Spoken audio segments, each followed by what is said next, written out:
이번 시간에는 생물 다양성의 증진 방안에 대해서 이야기를 하겠습니다. 생물 다양성이 증진하기 위해서 생태 면역률이라든지 비오톱, 그다음 멸종 위기종, 생태 교란 중 야생 생물에 대해서 이야기할 텐데요. 다소 생소한 용어인데 이번 시간을 통해서 이런 용어들에 대해서 익숙해지시기 바랍니다. 생물 다양성 증진하기 위해서 앞에 설명했던 생태 면역률 늘리기, 그 다음에 생태 복원하기 위해서 산림 생태를 복원한다든지 하천 습지를 복원한다든지 해안 생태를 복원한다든지 다양한 생태 기반을 조성하는 이런 일들이 되어 있는데 여러 가지 내용에 대해서는 뒤에서 다시 하나씩 설명을 하도록 하겠습니다. 먼저 생태 면역률이라 하는 것은 여기 보신 바와 같이 이렇게 자연 기반하고 여기 보면 투수성 포장인데 이것도 약간의 이제 점수를 줘요. 보면 투수성 포장 0.2, 침투 시설 연계면 0.2 이렇게 주잖아요. 근데 완전히 아스팔트, 콘크리트 이것은 0점을 주거든요. 이와 같이 이렇게 자연 기반으로 되어 있으면 1점, 그 다음에 옥상처럼 녹화 부분이 되어 있다면 0.5, 벽을 이렇게 녹화했으면 0.3 이렇게 이 물이 스며들 수 있도록 투수성 포장을 하면은 보시 0.3, 0.2 이렇게 각각 얼마만큼의 녹화가 되어 있냐에 따라서 그 가중치라는 걸 둬요. 이런 것들을 전체적으로 이렇게 다 합쳐놓으면 합분하면 그게 이제 생태 면역률이 되는 겁니다. 그래서 그 도시가 제가 앞에서 지금까지 설명했던 그 생태 용량, 환경 용량을 확보하려면 어느 정도의 생태 면역률을 가지고 있어야 돼요. 그래서 그런 이런 녹지 공간들, 물이 잘 순환되고 또 자연의 순환이 잘 되는 그런 토양 면적을 가진 비율을 우리는 생태 면역률이다 라고 이야기를 합니다. 근데 그 자연 순환, 특히 물 순환이 얼마나 잘 되냐에 따라서 가중치를 뒀는데 이렇게 자연 기반, 인공 기반, 또 이제 벽면 녹화, 또 물이 있는 물 공간, 그다음에 이렇게 옥상 녹화, 경량형 옥상 녹화, 투수성 포장, 이 틈새 이런 것들이 돼 있죠. 주차장 같은 데 가면 이렇게 이 풀을 심어놓고 중간에 이렇게 벽돌로 되어 있는 곳이 있는데 이런 곳이 있고, 요즘 여러분이 이제 산책을 하다 보면 비가 와도 빗물이 작은 비가 많이 안 왔을 때 빗물이 스며들고 빗물이 튀지 않는 곳이 있어요. 이런 건 다 투수성 포장이에요. 물이 스며들 수 있도록 만들어진 거거든요. 요즘은 이런 것들 다 제도와 법으로 이제 정해져서 다 이렇게 하도록 돼 있어요. 일정 개발 사업 보면 어떤 곳은 이렇게 투수 포장을 하도록 돼 있어요. 이게 다 생태 면역률을 확보하기 위한 그런 절차죠. 이 결국은 생물 다양성을 위해서 이렇게 하는 겁니다. 많은 생물들이 살아나갈 수 있도록 하기 위해서.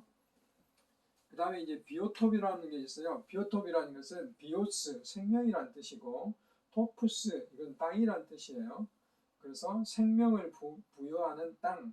그러니까 한마디로 말하면 거기에는 생물들, 식물과 동물이 하나의 생활 공동체를 이룰 수 있는 곳. 그걸 아까 뭐라 했죠? 군집이라고 했죠. 군집이 이 어떤 특정한 어떤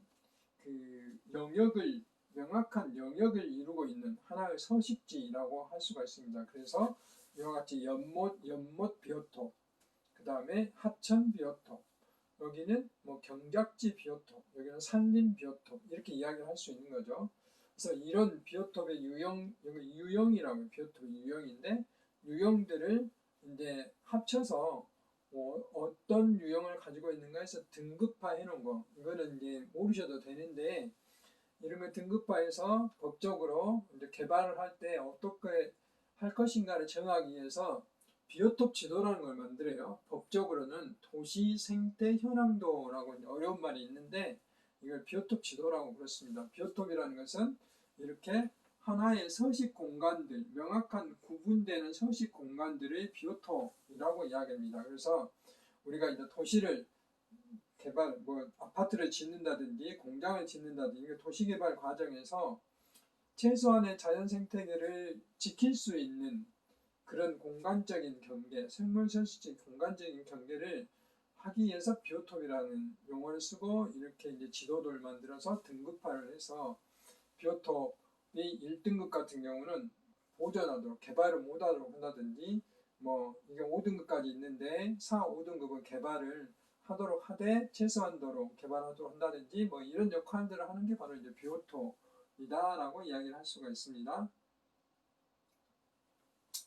그다음에 이제 생태 통로라고 있어요. 제가 이제 그 1차 시대에 그 생물 균형에 대해서 이야기를 하면서 개발을 했을 때 독수리가 그 도로를 중간에 놓으면은 독수리가 이제 죽는다고 그랬죠. 죽지 않기 위해서는 생태 통로를 만들어야 돼요. 동물들이 자유롭게 이동할 수 있어야 돼요. 왜냐하면 서식지와 서식지를 연결을 해줘야지만이 동물들이 살아나갈 수 있어요.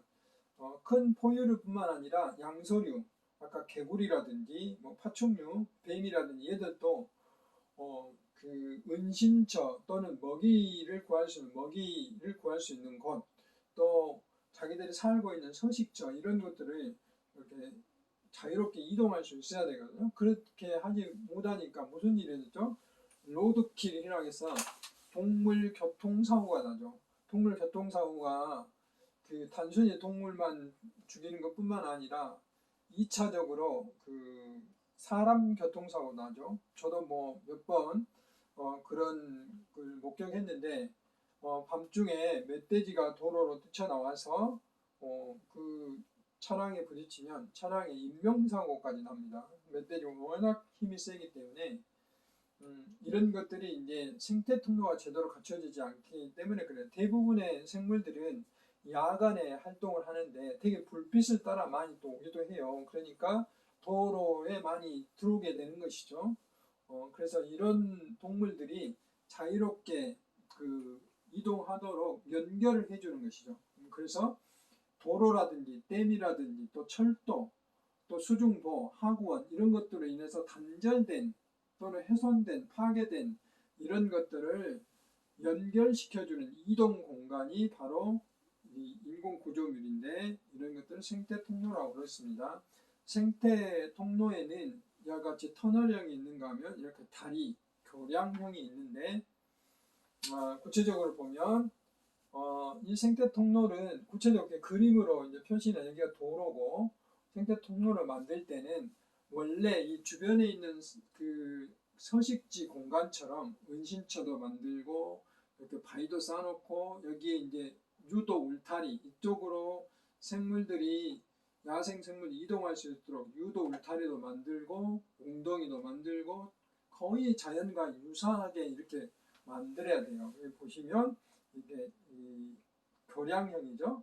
이쪽과 이쪽이 단절됐는데 과거에는 여기가 연결되어 있던 하나의 산이었죠. 그러니까 단절이 되어 있으니까 이렇게 교량을 놓은 것이고 특히 이제 이렇게 그 터널형 같은 경우는 그 개구리라든지 뱀이라든지 그 양서류들이 잘 이동할 수 있도록 이렇게 해야 되는 것이고 이와 같은 이제 교량형과 터널형이 동시에 된 건 이건 어떻게 보면 교량형이라고 할 수 있는데 자연적인 구조를 최대한 해줘야 되고 불빛의 영향도 받지 않도록 여러 가지 이 생물의 서식 환경과 또 생물들의 습성, 생태적인 습성 이런 것들을 잘 만들어서 잘 고려해서 만들어줘야 된다. 생태 통로는 바로 그 단절된 곳, 생태계와 생태계를 연결해 주는 것. 연결이라는 게 굉장히 중요한데 이런 역할을 합니다. 이게 이름하면서 이제 생물의 다양성이 유지가 되는 거죠. 균형이 유지가 되는 거죠. 생태 복원이라 하면 주로 이제 하천 쪽을 이야기하는데 원래 생물 종이 살았던 생태계를 그대로 이제 다시 원래 상태로 만드는 겁니다. 그런데 한번 파괴된 생태계는 다시 원래 상태와 똑같이 만들 수가 없어요. 그렇기 때문에 최대한 같이 비슷하게 만드는 것이 생태계 복원이고 만약에 이제 복원이 불가능했을 때는 대체 생태 서식지라는 거예요. 그러니까 생태 복원을 다른 곳에 따는 거죠. 이걸 이제 대체 서식지라고 그러는데 예를 들면 여기다 원래 생물이 두꺼비가 살았던 곳인데 여기다 그 연못을 메꾸고 아파트를 지어버렸어요. 두꺼비 살 곳이 없잖아요. 복원을 할 수가 없어요. 아파트가 들어서 버리면. 그러면 그 주변 지역에 원래 뭐 습지가 있다든지 또는 연못을 만들 수 있는 곳이면 인공 습지를 만들어서 두꺼비들을 먼저 습지를 만들어서 두꺼비들을 그쪽으로 다 이동을 시키는 거죠.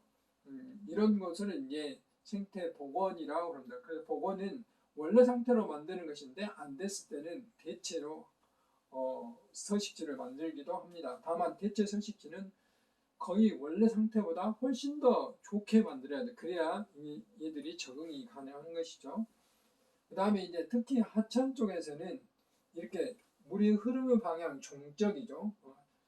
상류와 중간, 그 다음에 하류를 연결시키는 거. 뭐 이렇게 볼을 만든다든지 이랬을 때는 어도를 만든다든지 다양한 방법으로 생물이 살아나갈 수 있도록 이렇게 종적 네트워크를 만들어줘요. 상류와 중류와 하류 간에 연결이 잘 돼 있어야만이 생태계가 건강한 거죠. 특히 뭐 장어라든지 은어라든지 송어라든지 이런 애들은 해유성이기 때문에 이런 것들 연결성이 굉장히 중요하죠. 어도라든지 이런 게. 그 다음에 횡적인 거, 하천의 자와 우를 연결하는 거죠. 이 횡적인 생태 네트워크도 굉장히 중요해요. 근데 대부분 우리가 하천 주변을 요즘 개발을 해버리잖아요. 그러면 이 하천으로 들어오는 영양분이라든지 또는 그 산에서 살고 있는 아까 뭐 수달도 이야기하고 뭐 여러 가지 수달은 이제 종적인 것이 강하지만 살고 있는 다른 생물들이 이쪽에 하천으로 들어올 수가 없는 것이죠. 그래서 이렇게 육상림 중간에 뭐 이렇게 낮은 습지 또는 관목 되게 키가 작은 나무는 관목, 키가 큰 나무는 교목이라고 그러거든요. 이런 것들이 골고루 이렇게 분포할 수 있도록 복원을 해주는 게 생태계 복원이라고 해요. 이것도 역시 연결입니다. 앞에서 잠깐 이야기했던 남사르 협약, 원래는 물새 서식지, 물새들이 서식지로서 국제적으로 중요한 습지에 관한 협약이라고 하는데 우리나라는 1997년도에 세계에서 101번째로 가입을 했어요. 상당히 늦게 가입을 했죠.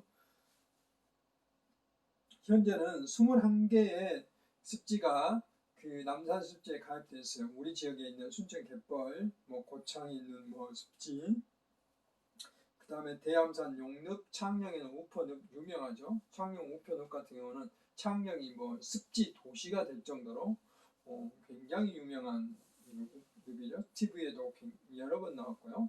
여기 보신 바와 같이 이렇게 우리나라는 습지가 지정이 되어 있습니다. 뭐 습지 선정 기준이나 이런 것들은 뭐 일반적으로 물새에 대한 어떤 또는 물고기에 대한 어떤 것들 고려해서 한다 하는 것 참고로 아시고요. 이렇게 함으로써 습지에 대한 가치가 인식이 되고 생물 다양성 보존한다 라는 정도인데 여기서는 여러분들이 남사르 습지라는 것은 이란의 남사르에서 그 물새들이 특히 습지를 중요한 습지들을 이렇게 보존하기 위한 협약이다라고 이제 그 정도 아시면 되겠습니다. 그래서 우리나라 제1호 남사르 습지는 강원도에 있는 대암산의 용늪 남사르 습지인데 이 산 위에 이런 것들을 이제 나중에 습지 시간에 또 할 텐데 고산 습지라고 그래요. 산 위에 수천 년 동안 나무들이 이렇게 이제 낙엽이 쌓이고 해서 마치 우리가 땅 속에서 그 오래된 식물들을 캐내면 이게 이제 석탄이죠. 그렇듯이 여기는 물이 고여 있기 때문에 이탄층이라고 해요. 썩지 않고 그대로 체국적으로 쌓여져 있는 거죠. 그러므로 해서 이런 곳에 물이 이렇게 습지처럼 있기 때문에 많은 생물들이 살고 있어요.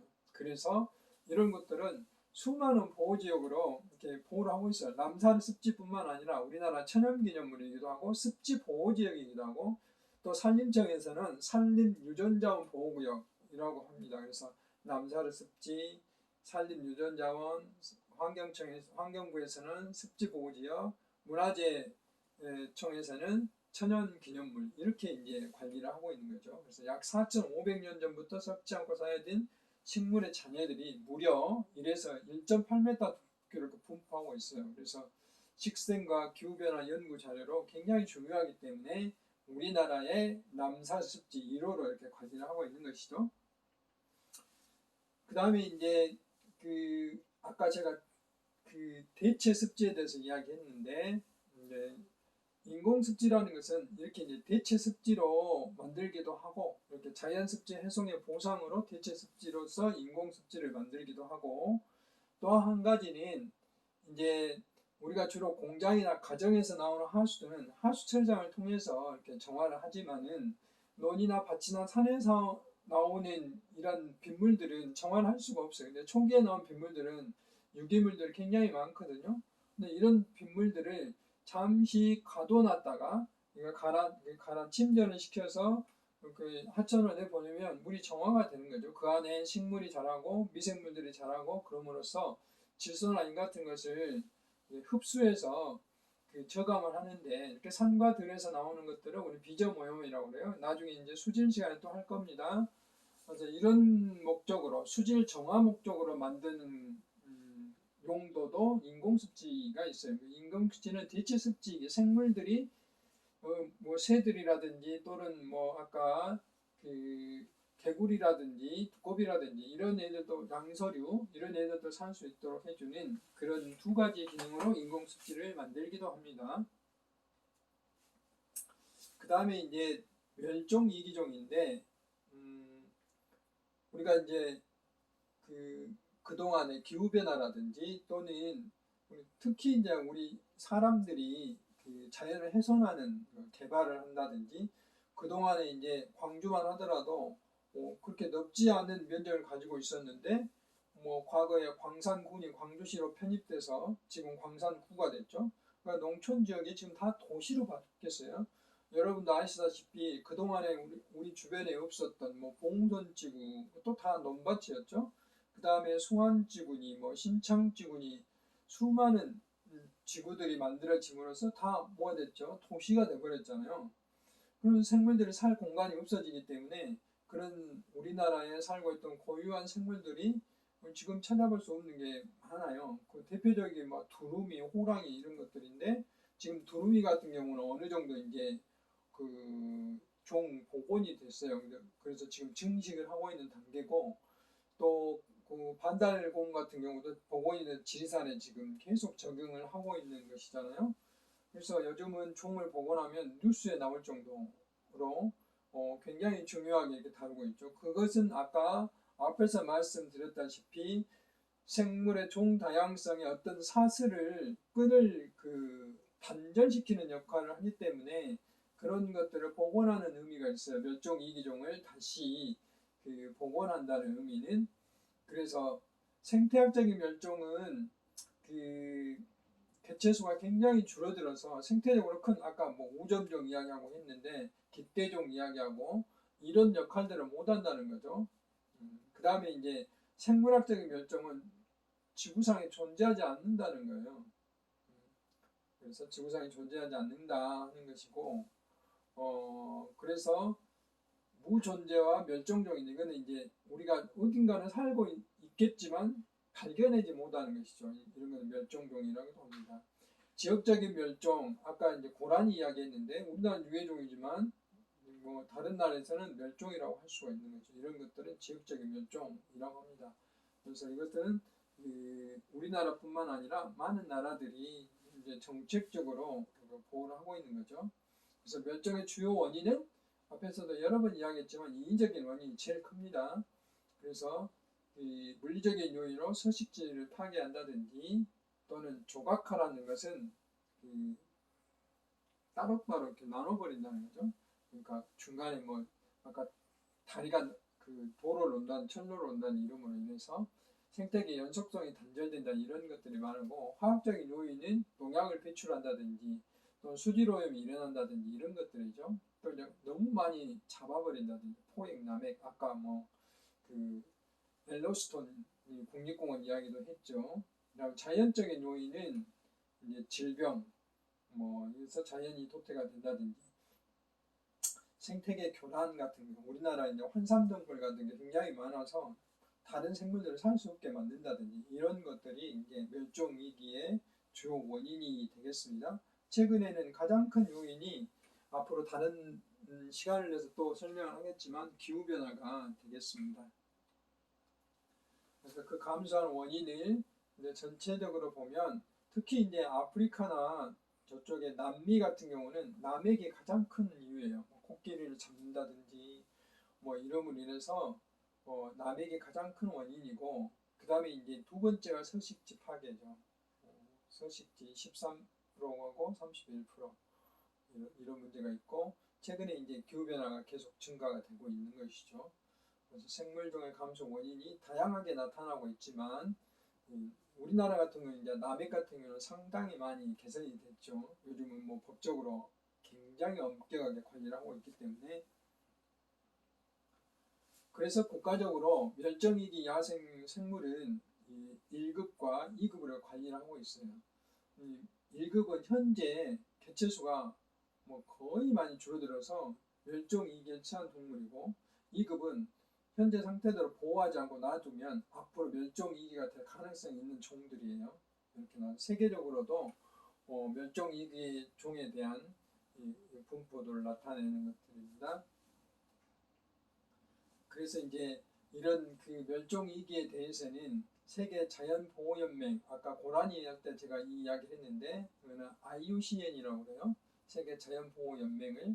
여기에서는 멸종위기 종을 적색 목록이라고 레드 리스트를 만들어 놨어요. 그래서 뭐 충분한 데이터를 가지고 있는 거 또는 모든 종에 대해서 평가를 이렇게 해놨어요. 뭐 이거는 여러분들이 자세히 알 필요는 없어요. 이런 것이 있다 라는 정도만 아시면 되겠습니다. 그래서 뭐 절멸, 완전히 없어져 버렸다, 야생 정멸, 동물원에는 있는데 야생에는 없다 하는 것들이고, 그 다음에 멸종위기 범죄, 아까 우리나라는 멸종위기 1급, 2급 두 가지인데, 뭐 위급, 그 다음에 위기, 취약 이렇게 이제 해놓은 것이죠. 그 다음에 준위협, 관심 대상, 조사가 안 돼서 정보가 부족한 거, 평가가 안 된 거, 이렇게 이제 나눠지기도 합니다.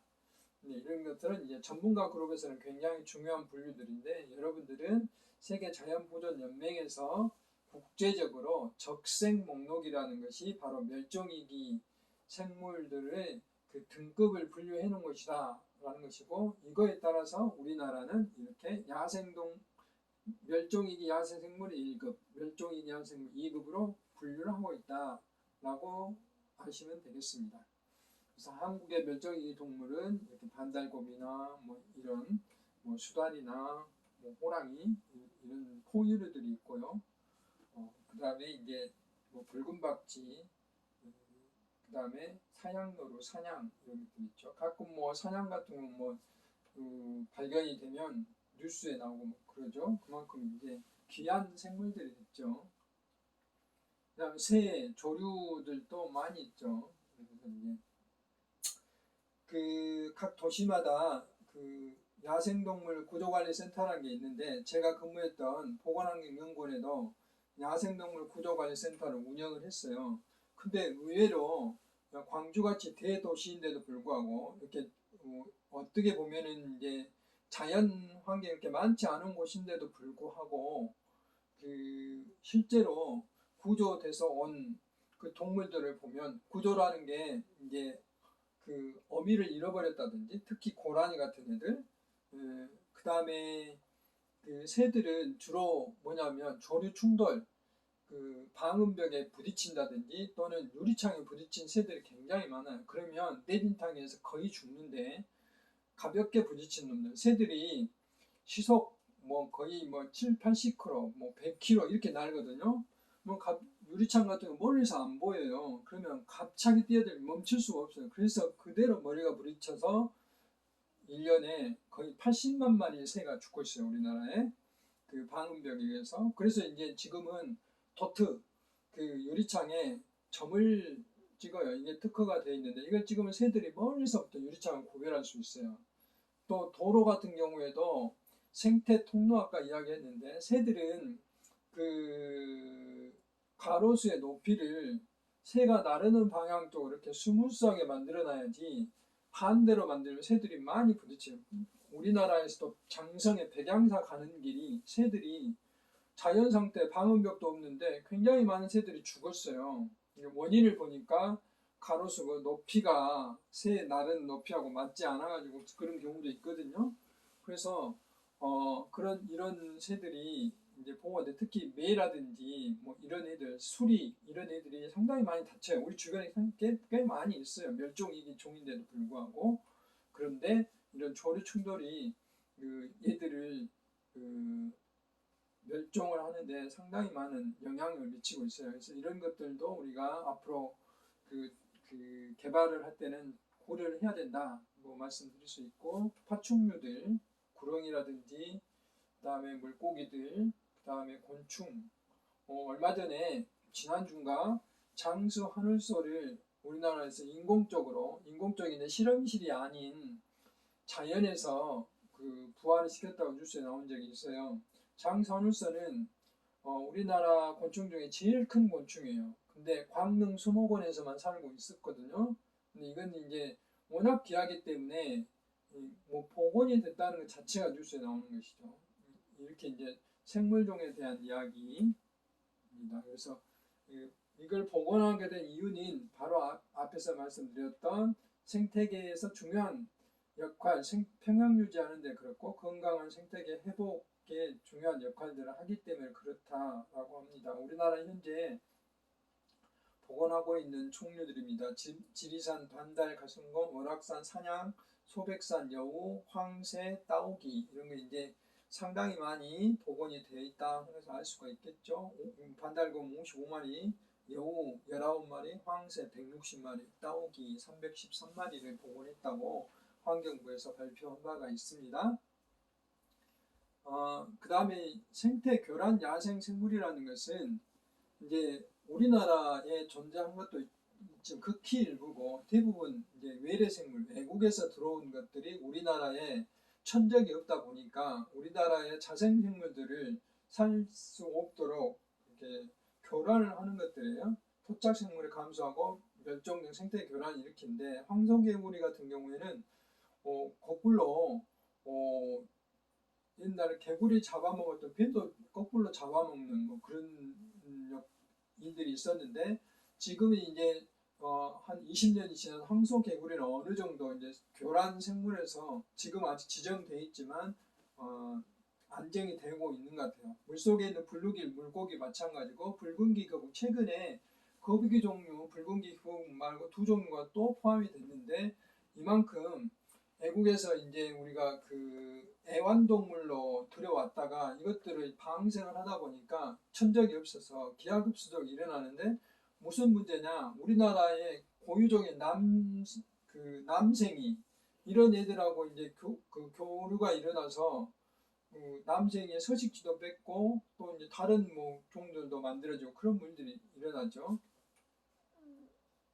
그래서 이제 이렇게 되면은 인체 피해 돼지풀 같은 알러지를 이렇게 돼지풀 우리 주변에 굉장히 많아요. 쑥처럼 오해가 되기도 하는데 그 다음에 경제적인 피해 참새피라고 이거는 이제 마치 우리가 논에서 피라고 이야기하는데 이런 것들 그 다음에 앞에서 잠깐 설명했던 황소개구리 그 다음에 누트리아 이거는